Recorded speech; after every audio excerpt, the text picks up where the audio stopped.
Hi guys, welcome to tech talks with Rahul. तो आज हम एनालिसिस करने वाले हैं सनोफी इंडिया की। सनोफी इंडिया के बारे में अगर आपको नहीं पता हो तो मैं बता दूं कि ये बेसिकली जो इनका जो प्राइमरीली जो बिज़नेस है वो ये एंटी डायबिटिक जो ड्रग्स हैं वो बनाती हैं। उसके अलावा थेरेपी से रिलेटेड जो हैं बहुत सारी ड्रग्स वगैरह ये बनाती हैं। इनका भी एक प्लांट, शायद एक ही प्लांट है गोवा में अभी। पहले दो प्लांट थे, कहीं एक शायद पुणे में था। तो अभी इनका एक ही प्लांट है अभी यहाँ पे गोवा में। और बेसिकली एक्सपोर्ट का भी इनका अच्छा बिजनेस है यहाँ से। और बिजनेस इसलिए इनका अच्छा है क्योंकि अगर आप देखें तो जो डायबिटिक जो पेशेंट हैं यहाँ इंडिया के अंदर वो शायद सेकंड लार्जेस्ट हैं या फिर फर्स्ट भी हो शायद हैं। नंबर वन पे या फिर नंबर टू पे इंडिया आता है। तो काफ़ी अच्छी अपॉर्चुनिटीज़ हैं इन कंपनीज़ के लिए यहाँ पे इंडिया में सर्व करने के लिए। चलिए तो बाकी का इसका एनालिसिस देखते हैं। एनालिसिस देखने से पहले मैं बता दूं, अगर आपने चैनल को सब्सक्राइब नहीं किया है तो कर लें। मैं डेली बेसिस पे शाम को 7 बजे एक वीडियो लेके आता हूं जिसके अंदर हम डिफरेंट डिफरेंट जो भी शेयर्स हैं जिनके अंदर भी अपॉर्चुनिटीज़ हैं उनके बारे में एनालिसिस करते हैं। तो और उसके अलावा मैं बता दूं, कुछ दिनों में मैंने अभी ये कुछ वीडियोस बनाए थे। कल मैंने मनपुरम का बनाया था, उसके पहले टाटा स्टील बीएसएल का बनाया था, और आज तकरीबन ये अपर सर्किट में है 20% के।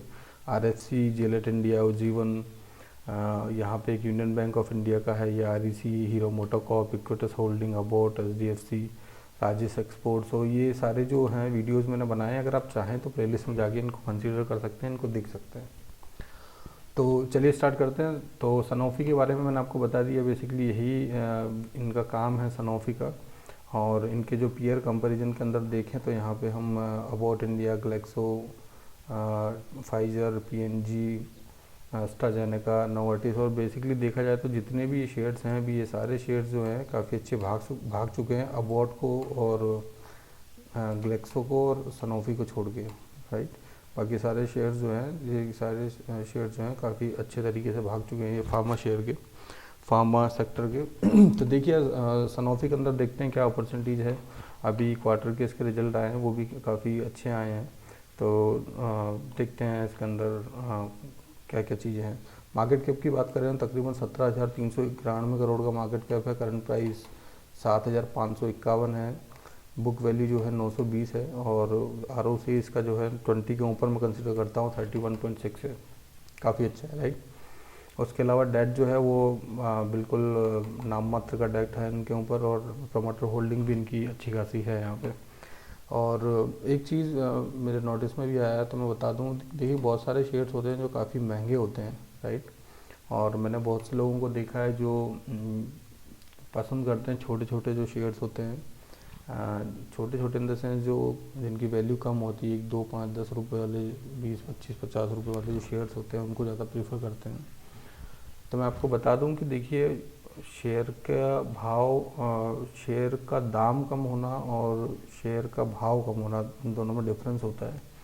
तो ये बिल्कुल भी चीज़ें डिपेंड नहीं करती। 1 रुपये का शेयर है, अगर 1 रुपये का शेयर है तो वो 30 भागेगा, और 90,000 का है या 1 लाख का है तो वो धीरे भागेगा। ये सारी चीज़ें बिल्कुल भी मैटर नहीं करती हैं। लेकिन तो उस चीज़ को ध्यान में रख के ख़रीदा करो। ये ज़रूरी नहीं है कि शेयर महंगा है तो उसका भाव भी महंगा है। हमें शेयर महंगा है वो नहीं देखना चाहिए, हमें किस भाव पे वो अवेलेबल है वो देखना चाहिए। या शेयर सस्ता है वो नहीं देखना चाहिए, किस भाव पे अवेलेबल है वो देखना चाहिए, राइट। तो उन चीज़ों में मत जाया कीजिए। यहाँ पे ये शेयर तकरीबन 7,500 का है, इसलिए मैं ये चीज़ मेंशन कर रहा हूँ यहाँ पे। और दूसरी बात, हाँ, ऐसी बात ज़रूर होती है कि देखिए बहुत सारे जो लोग तो होते हैं जिनके पास में ये एक शेयर ख़रीदने का भी पैसा नहीं होगा, राइट। तो आप इस कंडीशन में यहाँ बहुत सारी अपॉर्चुनिटीज़ हैं, बहुत सारे दूसरे शेयर्स के अंदर। आप अगर मेरी प्लेलिस्ट में जाएंगे तो उनमें बहुत सारे शेयर्स हैं जो कम, जिनका जो है वो जो सस्ते शेयर्स हैं, राइट। उनमें भी आप जाके दे सकते हैं। बल्कि इसमें इस वाले शेयर के अंदर 7,500 रुपये अगर आपके पास नहीं है तो खर्च करने, अगर हैं देन ऑल फाइन। अगर नहीं है तो मैं बता दूं कि आप और भी अपॉर्चुनिटीज़ हैं वो जाके देख सकते हैं, राइट। तो शेयर की जो कीमत है उसके ऊपर मत जाइएगा कभी भी, वो किस भाव में अवेलेबल है उसके ऊपर जाइएगा। तो चलिए इसके बारे में बात कर ली हमने, और थोड़ा सा अब आगे जाके देखते हैं। आगे जाके देखें तो ये पीयर कंपैरिजन में देखें तो इसका जो आरओसी है ये तकरीबन अबाउट इंडिया के बाद जो है और ग्लेक्सो के तकरीबन बराबर है, तो तकरीबन बराबर ही इनके आरओसी हैं। फार्मा के आरओसी अच्छे होते हैं हमेशा मैक्सिमम कंपनीज़ के, लेकिन जो हमारा जो मेन जो मिनिमम लेवल है उससे वो ये काफ़ी ऊपर है, तो that is more than enough, right.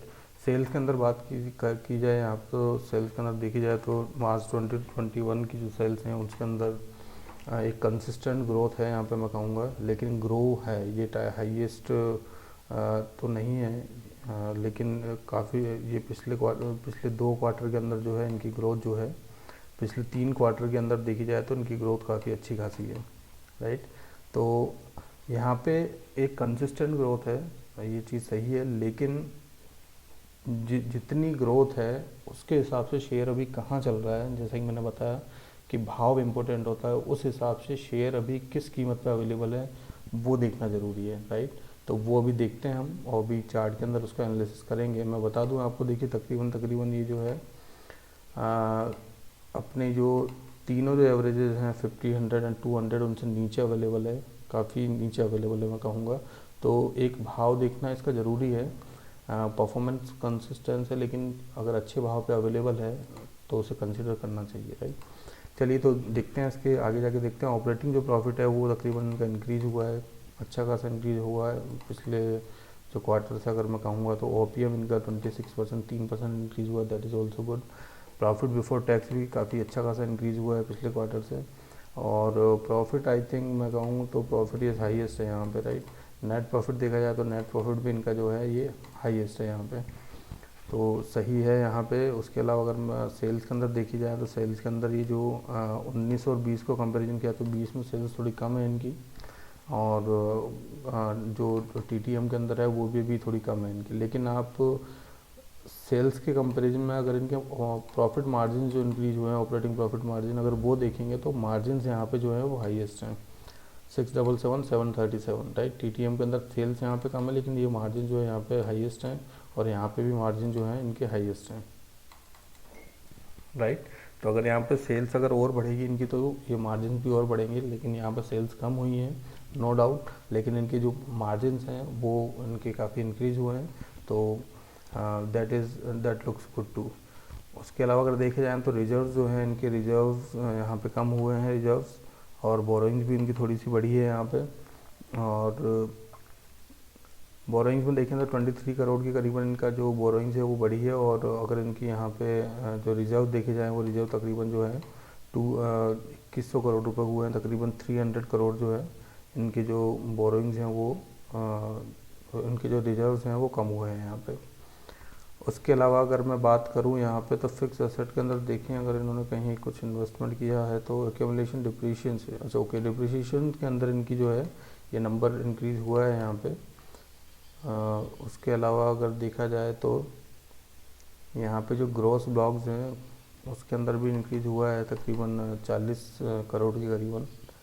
तो तकरीबन फिक्स एसेट्स की वजह से जो है फिक्स एसेट्स के अंदर यहाँ पे डिप्रिशिएशन जो है वो इंक्रीज़ हुआ है, तो ये एक यहाँ पे भी ये इंक्रीमेंट हुआ है यहाँ पे डिप्रिशिएशन के अंदर, तो ये ध्यान में रखना ज़रूरी है, राइट। उसके अलावा अगर मैं कैश फ्लो में बात करूँ तो कैश फ्लो भी यहाँ पे हाईएस्ट है, और ये दिखता है जो भी पैसा इनके पास में आ रहा है वो सारा पैसा जो है बुक्स के अंदर नज़र आ रहा है, तो that is also good thing. अगर आरओसी अगर देखे जाए तो यहाँ पे अच्छी खासी है जो कि अपन ने देखी थी, और ये हाईएस्ट भी है और सबसे ज़्यादा अभी की तारीख में है इनकी, राइट। उसके अलावा अगर देखी जाए प्रमोटर्स की होल्डिंग तो कंसिस्टेंट होल्डिंग है प्रमोटर्स के पास में 60.40 की, एफआईएस के पास में तकरीबन जो है 11.5% की जो होल्डिंग है, और डीआईएस के पास में देखा जाए तो डीआईएस के पास में 17% की होल्डिंग है, जो अच्छी खासी होल्डिंग है। अगर पब्लिक के पास देखी जाए तकरीबन 11% की होल्डिंग है, जिसमें से भी शायद इक्के दुक्के 1-2% जो है वो शायद मेरे हिसाब से और स्ट्रॉन्ग हैंड्स के पास में ही होगी होल्डिंग इनकी। तो प्रमोटर होल्डिंग के अंदर भी जो इनका शेयर होल्डिंग पैटर्न है वो भी ठीक नज़र आ रहा है। मैं बता दूं ये एक फ्रेंच कंपनी है, एमएनसी कंपनी है, राइट। तो उसके अंदर एमएनसी कंपनी है, तो एमएनसी कंपनी के अंदर जो है बहुत सारी चीज़ें काफ़ी अच्छी होती हैं, उनको पता होता है कि किस तरीके से मार्केट में ऑपरेट करना है, किस तरीके से बिजनेस करना है, राइट। तो nothing to worry about, sheets के अंदर ये मुझे मोर देन एवरेज लग रही है। ठीक लग रही है अभी। अब देखते हैं कि मेन चीज़ की चार्ट्स के अंदर जो है क्या अपॉर्चुनिटीज नज़र आ रही हैं। जो कंसिस्टेंट परफॉर्मेंस की मैं बात कर रहा था उस हिसाब से यहाँ पे क्या भाव चल रहा है अभी और किस भाव पे जो शेयर की अवेलेबिलिटी है वो देखते हैं।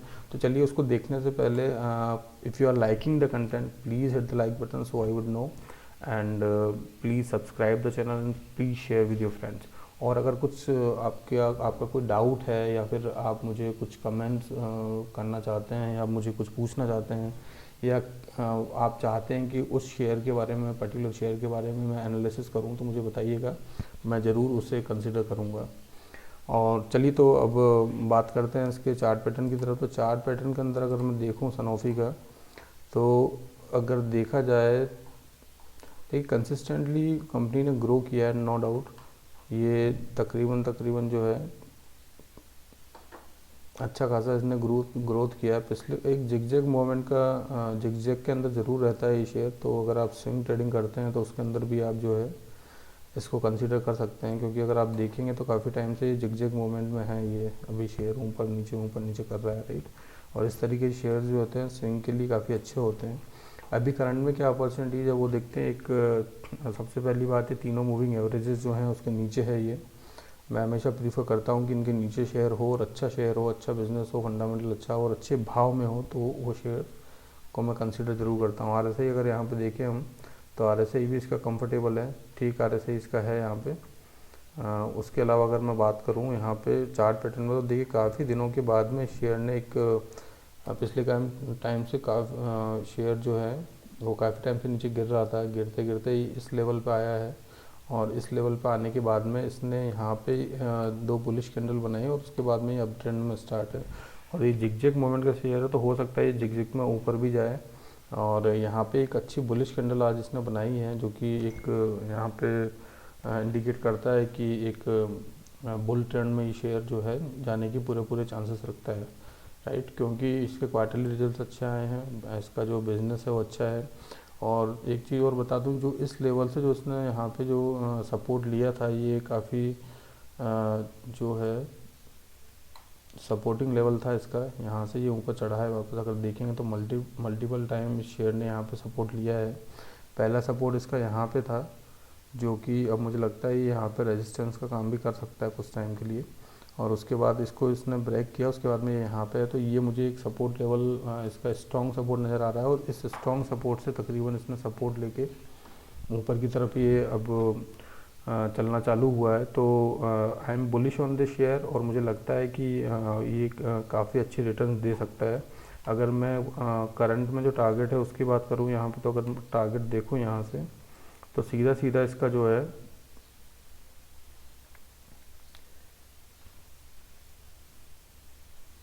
ये टारगेट यहाँ पर नज़र आता है। करंट के अंदर जो है ये टारगेट नज़र आता है। और जितने शार्प तरीके से ये जो जिसने यहाँ पे शार्प तरीके से यहाँ पे गिरा है, मुझे लगता है इसकी रिकवरी भी ये वी शेप रिकवरी होगी यहाँ पे।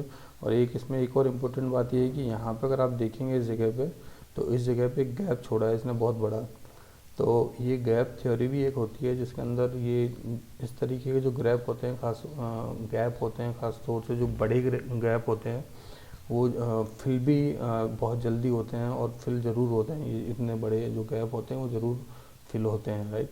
तो एक अच्छी अपॉर्चुनिटी एक शॉर्ट टर्म के लिए मैं बताऊंगा। शॉर्ट टर्म के, लॉन्ग टर्म के लिए तो ये अच्छा शेयर है ये, नो डाउट।